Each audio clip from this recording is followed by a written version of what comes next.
We want to welcome everyone to our Level Up Leadership Summit. These events are designed to help us get to know the leaders here at Experian and gain insight into the leadership skills needed to grow our careers. So for this episode, we're going to be doing something a little different. We will be celebrating Asian Pacific American Heritage Month, and we are so lucky to be spotlighting strong Asian American women such as yourself. We will be chatting with Hiq Lee, president of BIS. So thanks for joining us, Hiq. Great to be here. Good afternoon. All right, so let's get right into it. So how about you just tell us about your background? Certainly. So I've been with Experian 16 years, which is very hard to believe. And prior to that, I've worked for very large organizations, companies such as Bank of America, Ernst & Young, and Dun & Bradstreet. And I think throughout my journey, from a background perspective, I've done a little bit of everything, which might be unique or not, but I've been in operations, sales, business development, consulting, and then clearly general management in terms of P&L ownership. So it's been a really fulfilling career, and I still think the best years are ahead of me, but it's been a really great run here at Experian. It sounds like it. Yeah. So you're an immigrant. How did that impact your career development throughout that 16 years? Yeah, so first of all, I know I look a lot younger than I really am, so it has been a long time since my family immigrated when I was very, very young. As I was really reflecting, particularly during Asian Heritage Month, what really do immigrants struggle with, and how does that translate into who you become as a person here in America, and also benefits and or challenges in the workplace? And for me, as I think about the years trying to integrate into a whole new country, new language, new social norms, and it's hard. Right. And you're trying to prove yourself, you're trying to be relevant, make new friends. And there were at that time a lot of stereotypes, right? So you had to fight even harder to counter those stereotypes. And so I have a lot of stories related to that. I mean, some very positive, some not so positive. But as I reflect on, how did that translate into who I am today, I think when I think about the big companies that I have worked with, call it the four of them, I think my ability to assimilate and to integrate myself, because each one of those companies have a completely different culture, different leadership style, all the different roles that I mentioned in terms of sales to operations, these are all very different, diverse roles. I do think having to have a different mindset as an immigrant has helped me not just incorporate myself and immerse myself into those different countries, but also my ability to be successful, in my opinion, in those different functional areas, which I think rounds out to how I ended up in P&L management, because you have a flavor of each of those different things. So it's not to say that somebody who is originally from this country can't have successes, but I do think there's something to be said about proving something and figuring out how you adapt to change. And I remember right out of college, people used to think I was a chameleon because it was I was able to kind of pop around and somehow figure it out. Right. Yeah. Well, I want to follow up on that, because adapting to change can be very, very difficult. I know some people, I like to say, oh, I love change. I love new environments. I love to adapt.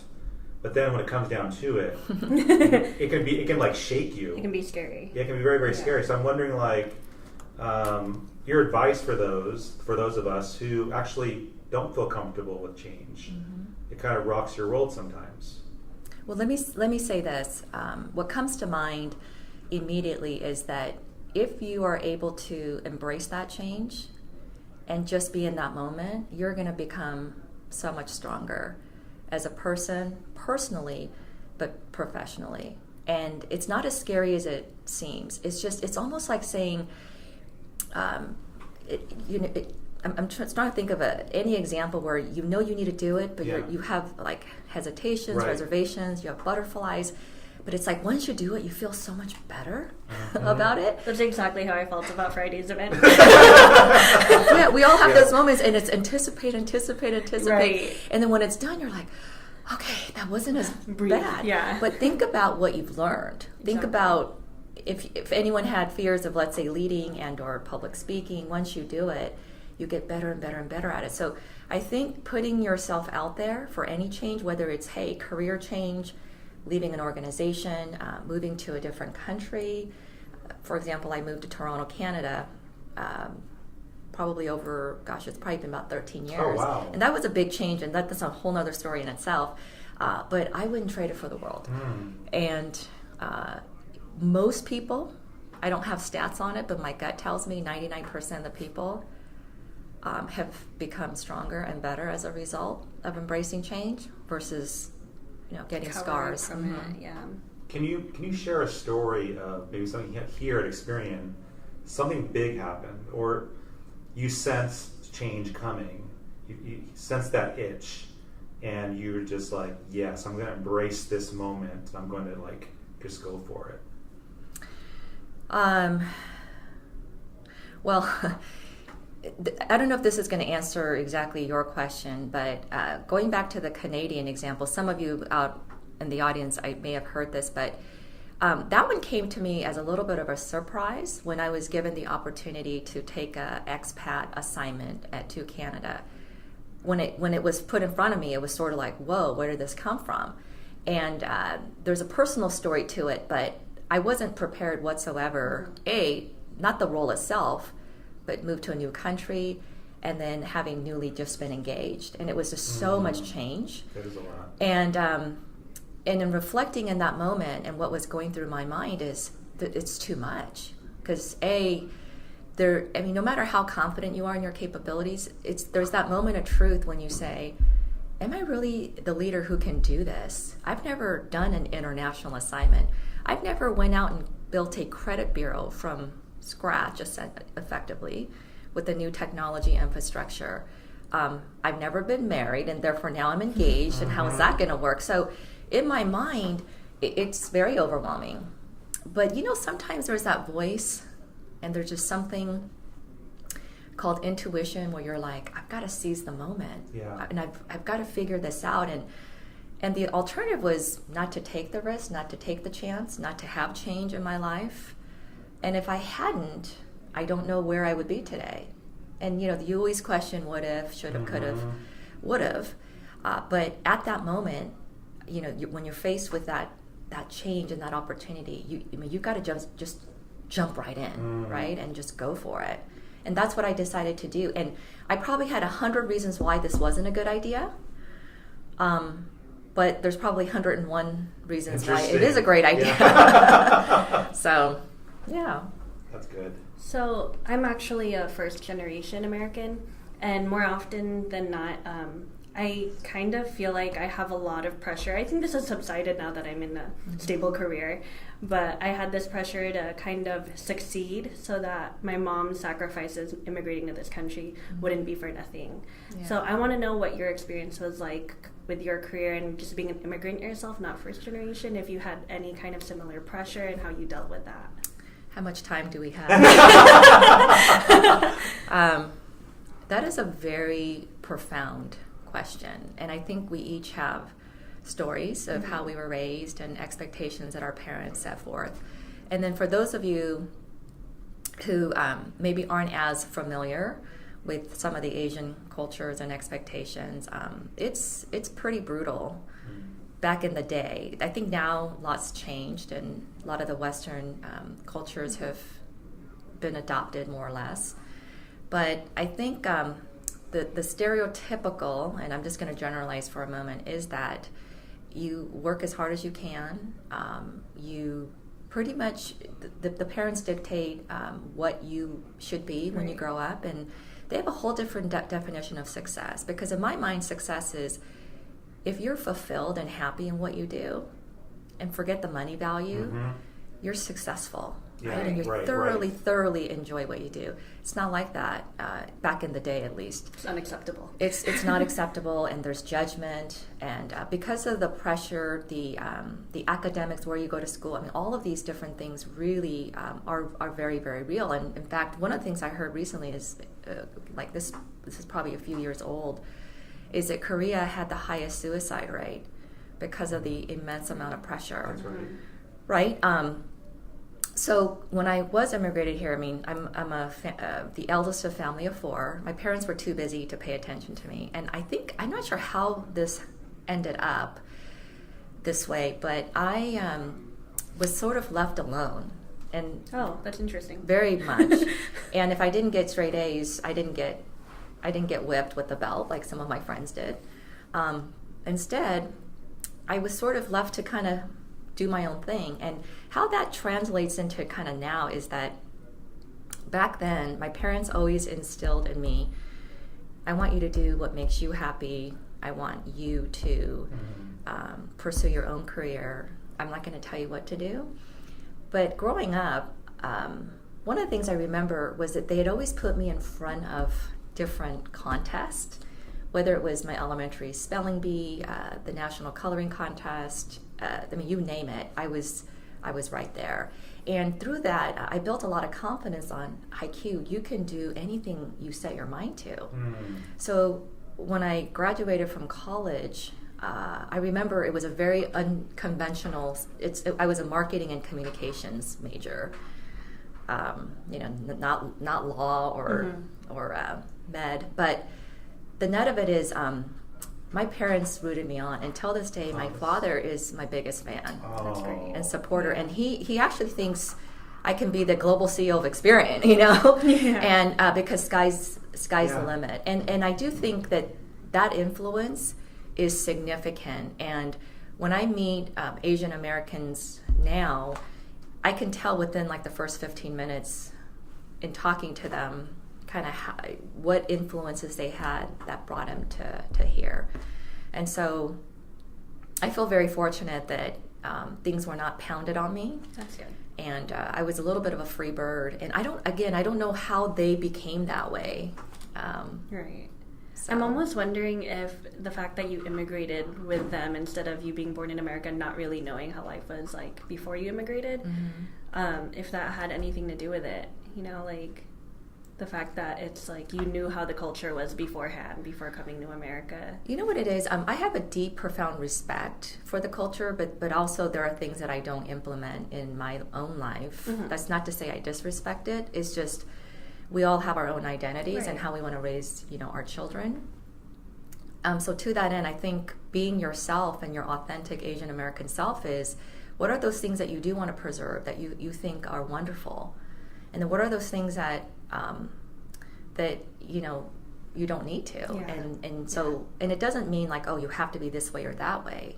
There's beauty in so many different cultures, right? And I think it's embracing what works for you in terms of some of that. But there are influences always, because I hate to say this, but I used to think, well, the stereotype was then, but I think that's gone now. I don't think that's true, because even in 2019, I still know leaders who will ask me to work with certain Asian American people because they have, I believe it's implicit bias. Yes. They don't say it, but I can tell in the way they want me to help mentor certain people.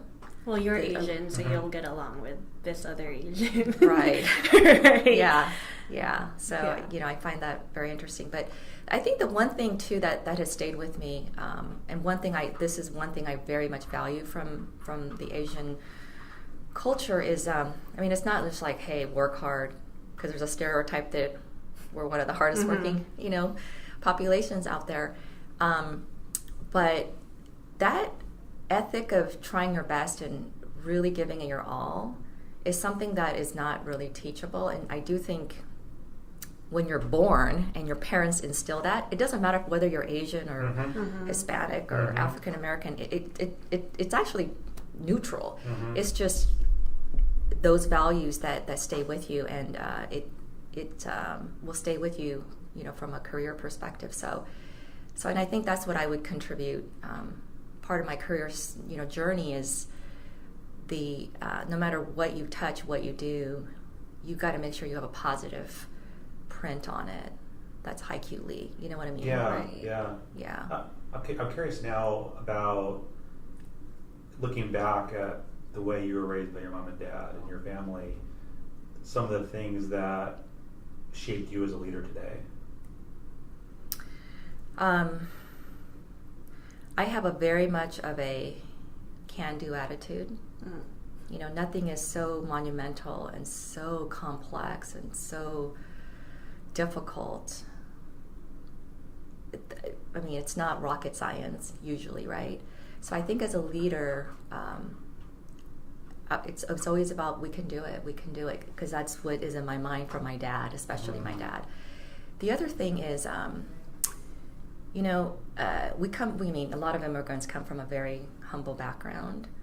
And I used to not always be humble because there's sort of like that work, you know, face that you have to bring. But ultimately, when I think about what kind of leader I want to be, is that you can't make judgment on people and assume anything, because everybody has a story. There's something behind that face, that physical face that sits in front of you, and there could be something much deeper. So I come at my leadership and here at the workplace with humility, and recognize that every person can bring something to the table, and it doesn't matter what your title is. Those are just titles to help shape, you know, governance and maybe approvals and decision making. But that every human being has something amazing to offer, and don't make judgment automatically. You know, give every person an opportunity to, you know, to do so. And I do believe, in terms of my leadership style and how my upbringing is, that I think I have really tough empathy. You know, there's a saying in leadership, like, you know, you have an iron fist and a velvet glove. That's how my parents were. Mm-hmm. You know, as much as they left me alone, and they were tough. I mean, believe me, they were tough for with certain things. Yeah. Right. But there was a lot of like love, you know, and there was good intent behind it, and there was always apologies. And I think as a leader, you have to know when you're wrong and be vulnerable to admit that. And that's not always the case. So as I try to triangulate or connect, just, you know, what I recall from my childhood and just the things, how my parents were, like, those are the things that kind of stand out to me, that I can honestly say, you know, I'm sure I've evolved to that person, and maybe that wasn't always there when I first started my career. But it was just, yeah, that tough empathy. And I have become, I think, probably more vulnerable as I've gotten older in my career than I was way in the beginning. And I think when people see that you're vulnerable and you talk about your weaknesses, I mean, not like, oh, yeah, I'm terrible at this, and this, but just simply being more exposed to it, like, hey, I was wrong, or hey, we didn't get this right. You'd be surprised how real that is to people and the human side of leaders, and that, hey, we're not all sitting in the, you know, the Ivy Tower looking at financial statements. Mm-hmm. You know, we're actually people that really want to connect with our people. So, yeah, you know, as I was thinking about this, I guess I do owe a lot to my parents, because, yeah, you sort of are the byproduct of how you were raised and how you were fed. Right. You know, with kind words, and, you know what I mean, with encouragement. Yeah. And I try to replicate that to the people that I serve. I love that, like, you talked about vulnerability, and I'm curious, like, that evolution. You said, like, in the beginning you weren't super vulnerable, because I think you want to protect yourself, and being vulnerable can be very, very scary. And can you talk about, like, that journey of becoming more vulnerable and why that is important to you now as a leader?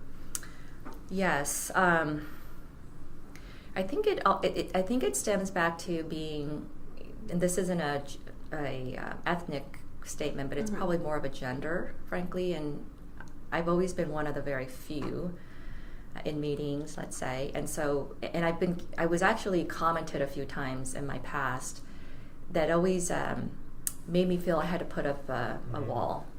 Everything from, oh, sweetheart, or honey, it's like, oh my gosh, what? Right. You know, and it's me and 12 male colleagues in a room, and it's this is when I was in consulting, and the clients were, you know, the CEOs, and they were probably, you know, call it 30 years my senior. But that doesn't, so I remember mentally, it was these little comments that I remember just kind of putting together, that I just felt like I had to represent this really strong, right, woman totally, leader, totally. right? You're getting those kind of comments like, well, I got to do everything I can to be masculine. Exactly. Yeah. Like whatever masculinity is, I got to portray that. And you want to hear a little factoid? Yeah. For the first, I'm not kidding, probably, let's say I've been here 16 years, probably for the first 8 years of my career at Experian, no one had literally seen my hair down. I literally, if you go back to my pictures, you'll see that my hair was always back. There's a figurative saying like, "Oh, let your hair down." Right. I mean, look, my hair is down. It's been down for years now. But back then, it was all about putting up this image and this little bit of a hard ass and not as approachable. And I don't think that was really who I am. But that's how I just came to work. And I don't know that it was ever like, "Oh, I'm going to be this." It just kind of built over time. It's kind of what you had to do to be taken seriously. Yeah, and in fact, I've had people here at Experian who've known me for 16 years comment, "You're so very different now." So that's kind of how it started. I thought that was important to point out. But I have to say, I want to say it was 6 years ago when I first joined BIS. And you got to remember, we have great leaders here. When you think about putting a new leader in an area, and I asked the question, why am I the best leader for this role now? And so part of that was kind of where the business was at, what type of leader they need. And when I did the assessment of, okay, what's the current state, what's my biggest challenge, and what's my biggest opportunity for BIS, everything I needed to tackle as a priority had to do with its culture, the environment in which we breed, trust, creating an environment where it's perceived to be the best place to work, recruiting really great talent. That was a little spotty when I joined, and I felt if I want to really get the business to the things that I want to achieve for the greater good of Experian, I have to be a different leader. I can't come in with the wall, right? Because that's I believe prior leadership was a little bit like that. So I made a very conscientious choice that I was going to be a transparent leader, very communicative, the good, the bad, the ugly. And in order for people to open up to me, I had to be open myself. And that's how the whole journey started. And I have to tell you, it has been one of the most fulfilling roles I have ever had, because I am authentic and I do bring my whole self to work now. And it feels wonderful, right? To know that who I am, how I am, is valued, and it's having an impact, and it's not hard because you are who you are. That's right. Right? And so there's always something that triggers that, and it doesn't mean, hey, I have to be somebody else. I think everybody has different versions of themselves based on their experiences, and then where you choose to bring out more of this or more of that has to do with the situation at hand. And I felt like with BIS, had I not done that, I'm not sure that we would be here today. So hopefully that helps. That's really helpful. Yeah. Just going off of that, it sounds like you were working at a time when there wasn't a lot of female leadership and it was a lot of male colleagues. How did it feel being maybe like one of the only women of color who had a seat at the table? And how did you kind of build up your voice and have the courage to speak your mind? You know what's interesting? If I'm being transparent, I recognize that is the case because it's obvious. We all can look around and say, okay, I'm a minority, literally and figuratively.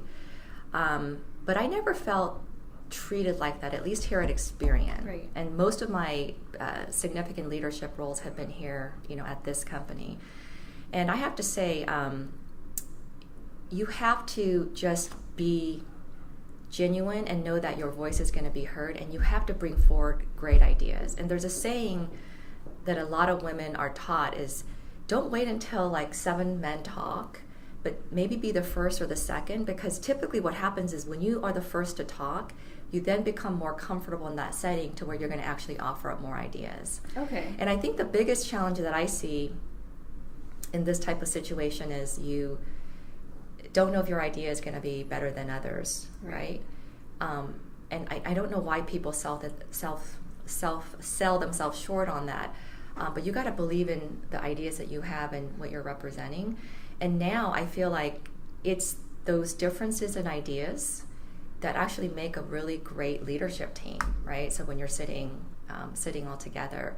So you do have to be authentic. And I don't try any harder, to be honest. In fact, if I don't say anything in a meeting, it doesn't bother me, because part of you is like, you can't try so hard either. Right. And it becomes pretty obvious, right? You can't say things just to say things. That's right. Yeah. I think it's actually this is a call to action for everybody, like, because some people are just naturally more introverted, male or female, and I think the job of a good leader or the people in the room to be very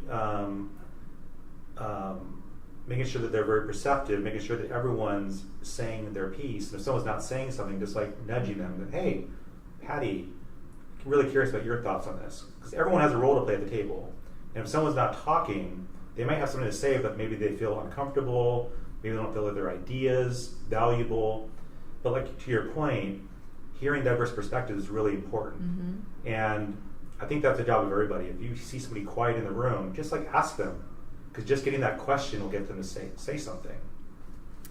Yeah, definitely. And you know what's really great is if you do find yourself, for those of you out there, that whether you're a minority woman or just the woman, or even in a female-dominated mm-hmm. industry, and you happen to be male, I think one of the things to always remember is that you can be a role model, so that if there are implicit biases and you see somebody who is role modeling some amazing leadership or amazing capabilities, you have an opportunity to change people's minds on that.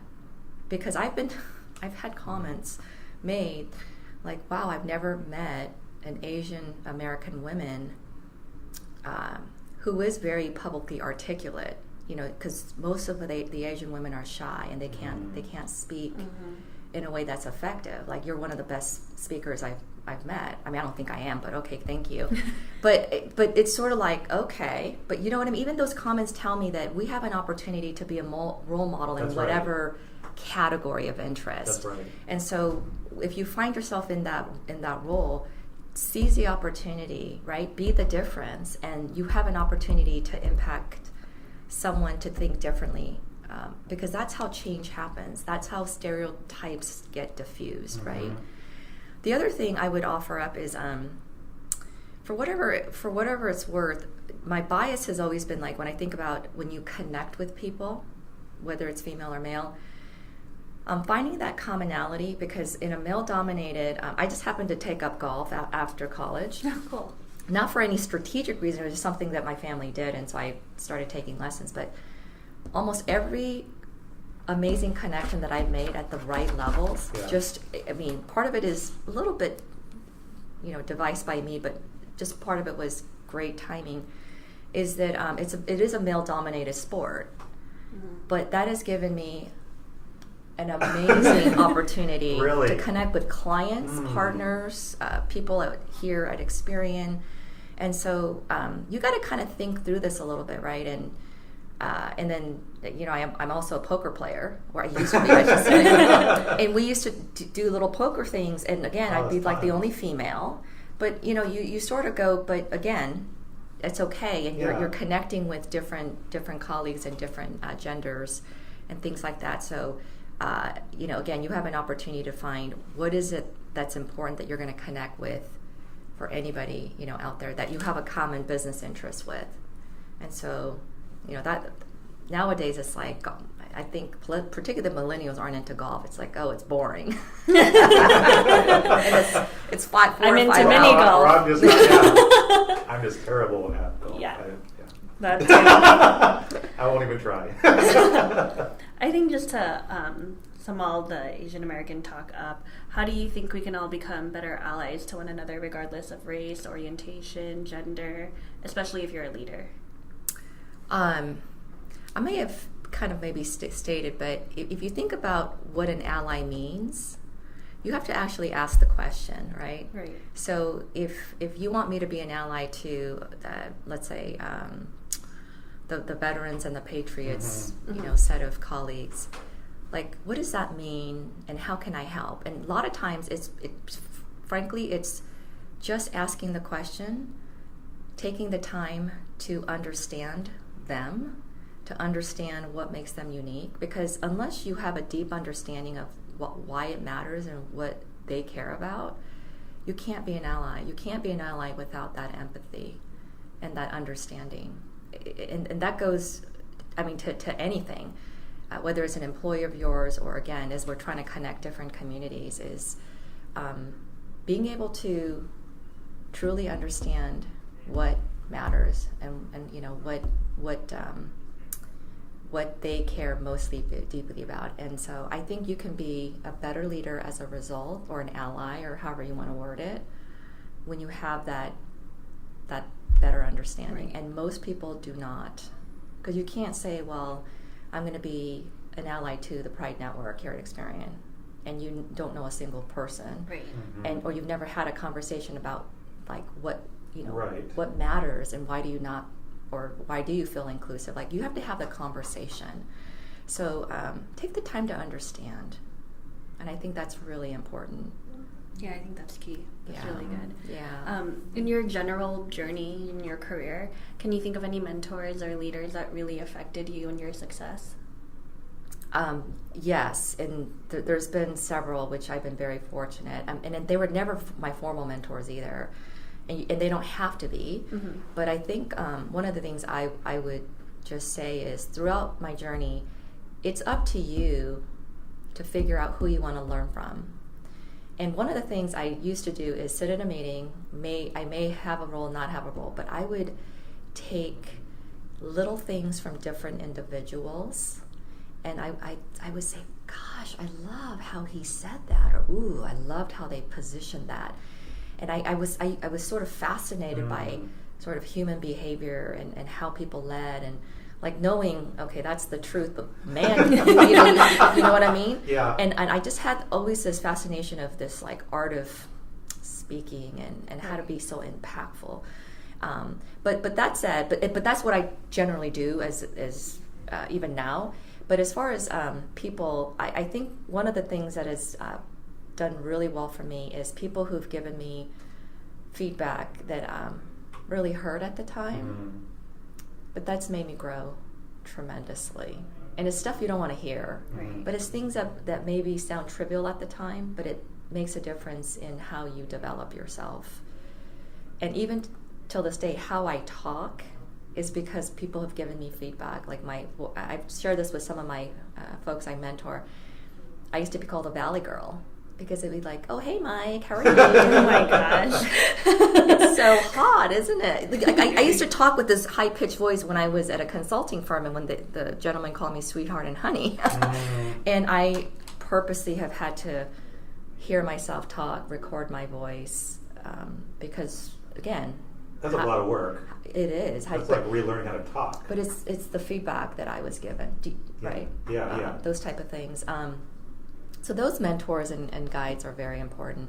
But I think ultimately, who believes in you so deeply that they're willing to take a chance on you, on something that you've never done before. I mean, that is the ultimate point in time where it's like the moment of truth. Is like, is someone going to give me that opportunity?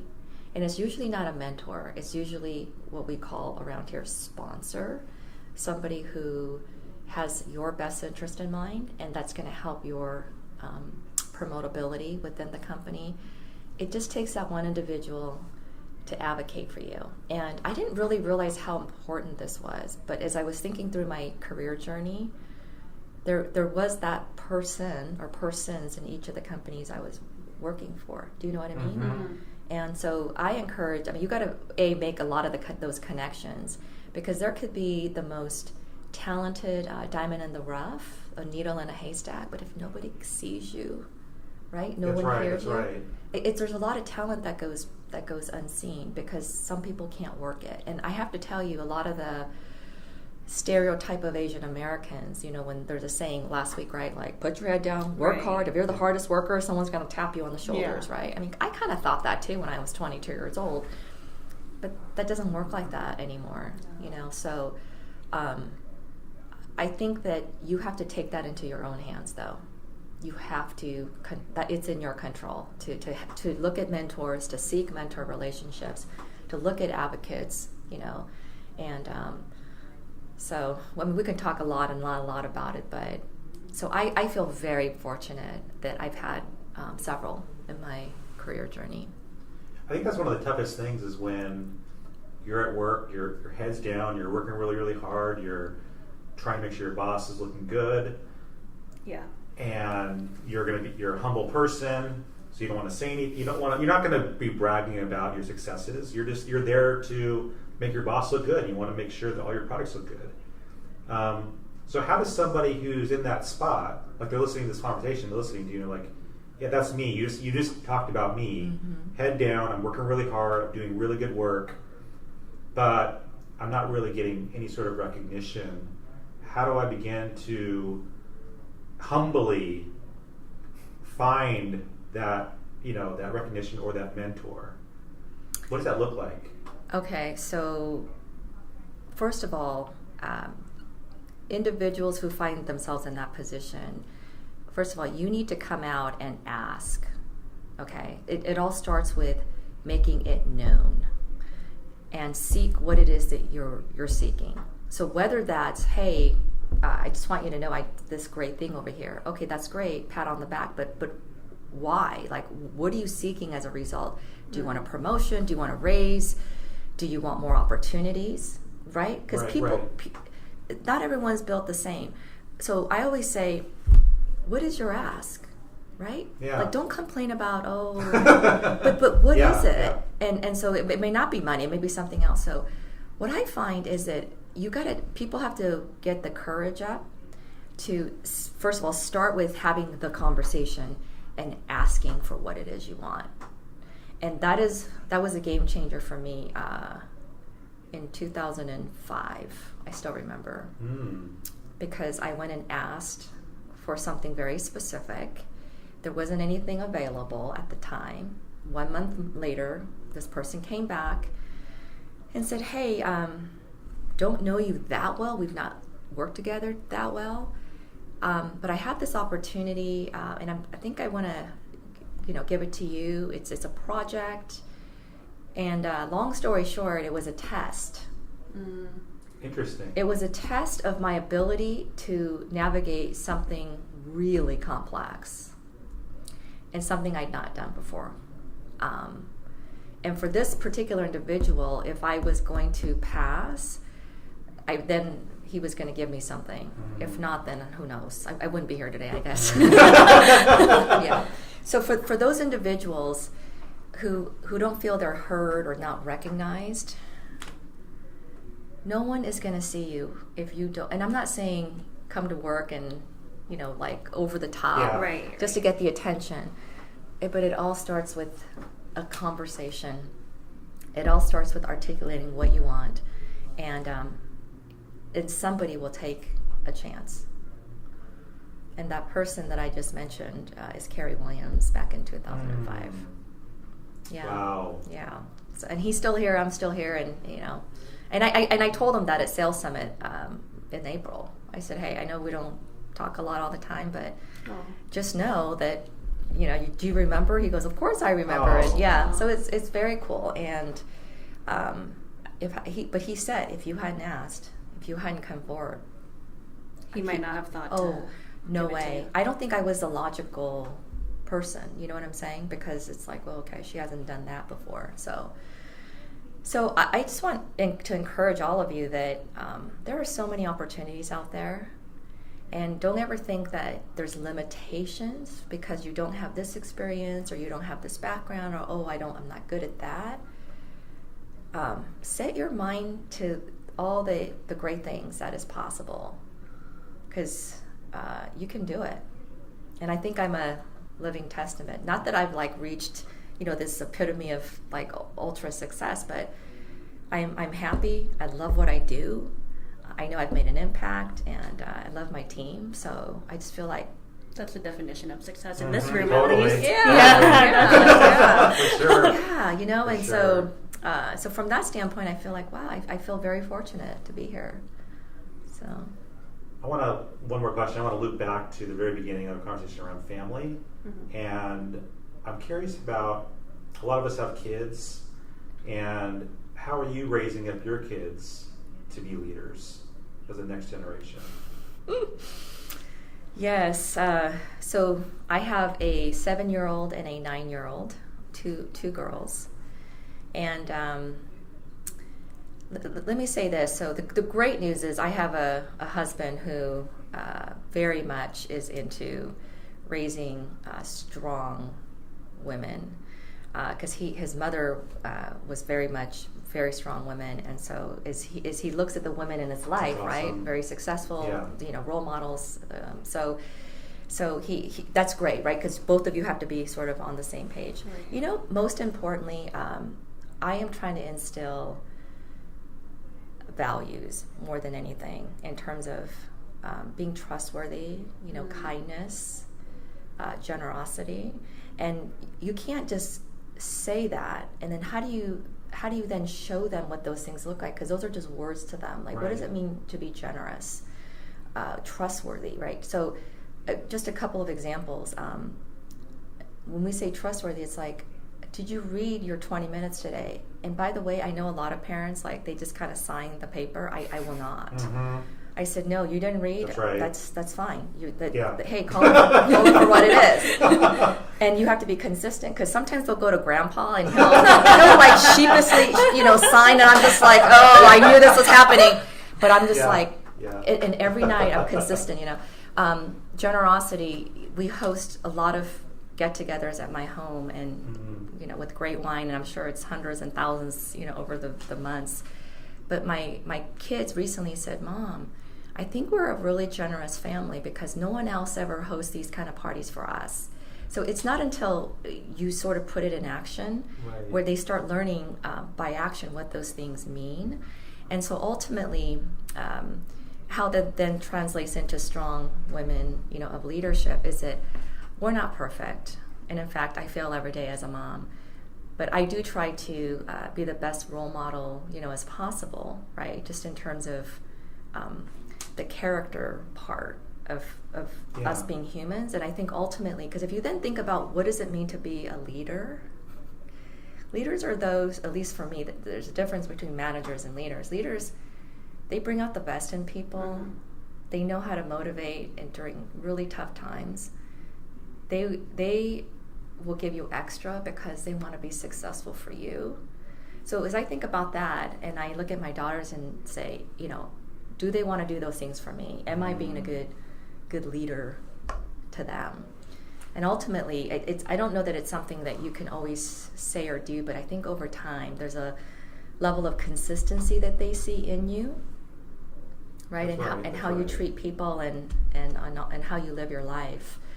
And so I think that's the best way. And I think for team sports too, because work is all about teamwork, right? You don't individually get things done. You're part of a team. And so for us, it was critical to put them on a team sport, and that you play your role, and it's about, like in soccer, you pass, you don't hog the ball, like things like that. And so we deliberately had this conversation and why we have to put them in something. That's great. I love right? that. Yeah. And you just think, oh, it's something to do, it's something to keep them out of trouble. But no, it's very deliberate, right? Because these things take time, and also like being leader. I think a good leader is always being better, right? So if you translate to like status quo is not good, because we talked about change. It's like this world's going to look different next year and 5 years. So how do you get your kids to like think about how they even better themselves? And it's not like, well, I got an A+ on this subject and I can't do any more because it's an A+. But and not that you're force feeding and putting too much pressure, but that's why we have them in golf, because golf really is I'll have to show you my little one's golf swing after this. Oh man! Yes. Wow. Because golf is something you can play till you're 100, and you're never going to be perfect. Golf, there's no perfection. There isn't. This. So we put him in golf because it's all about trials and tribulation and frustration. But you got to keep at it. So try to get better. Yeah, and that's I think in hindsight a great activity, where they're going to beat themselves up, pick themselves back up, but they're going to have to keep raising the bar higher and higher. So it's these things that we try to have a good combination without overdoing it. So, but it's work every day. But thanks for the question. Yeah, I love that. No, that's great. That's really, really I think helpful. that's a perfect way to end our conversation. All right. I wish we could talk for 2 more hours. Yeah. You say that to everybody, I'm sure. This has been great. Yeah, this has been really good. So our next Level Up guest will be Meredith Wilson, the SVP and General Manager of Revenue Cycle Solutions for Experian Health. We'll be interviewing her May 23rd at 1:30 p.m. Pacific Time.